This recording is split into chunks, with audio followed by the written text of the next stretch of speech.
Stan Gibilisco here, proprietor and operator of amateur radio station W1GV, Whiskey 1 Good Vibrations.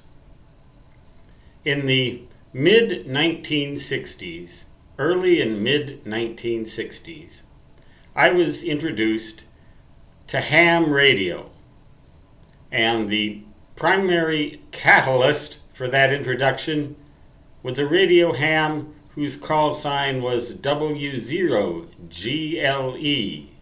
Golf, Lima, Echo.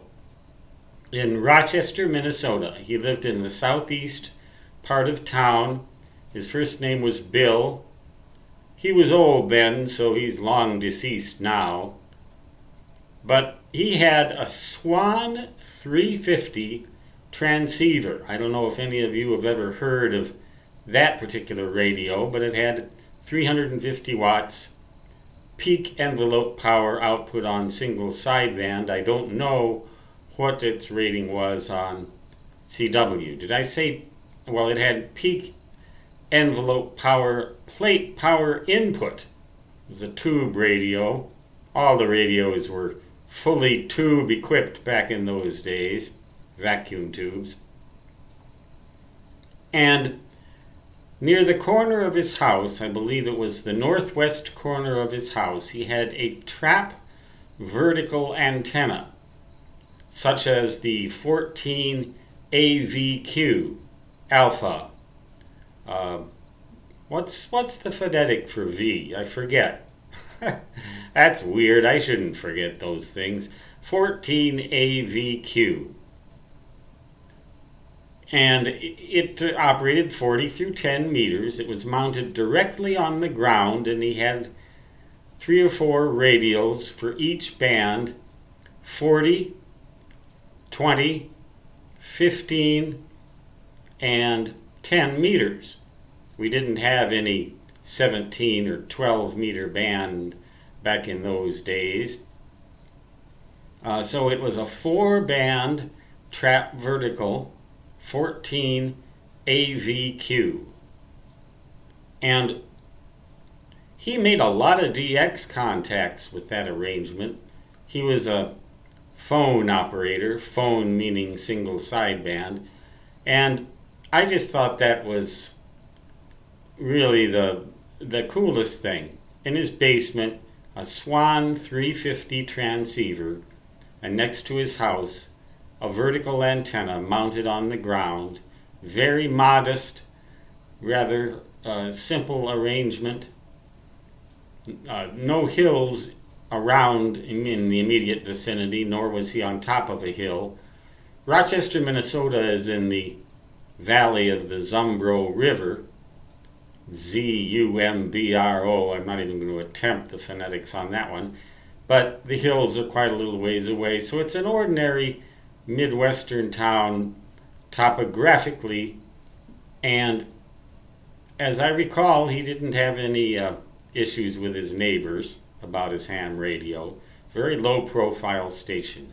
He was my Elmer, and he always had great patience with this little kid, 10, 11 years old, who would constantly call him and ask him questions.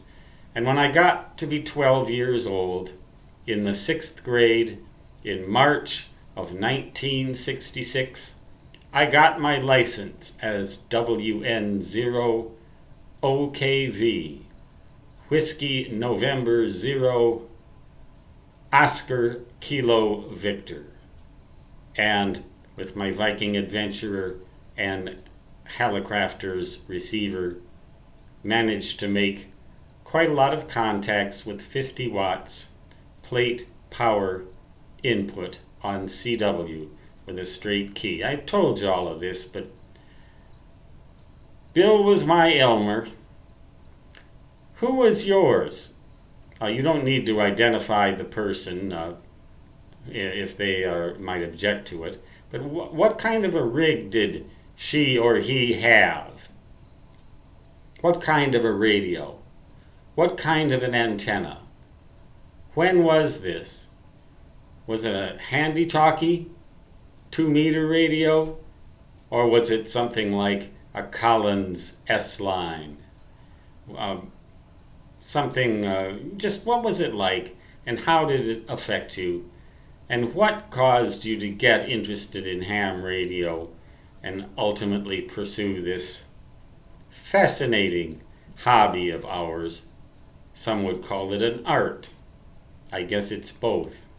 And it can also serve in public service, as we are about to see as Hurricane Dorian approaches Florida. The date today is August 29th, 2019. We're expecting it to strike on Labor Day. Most likely at this time, the center of the cone of impact is right around Cocoa Beach, where I once lived, right on the beach. Oh, I remember that condominium I lived in.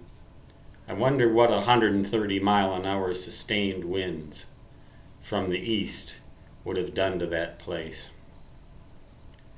I don't have to find out.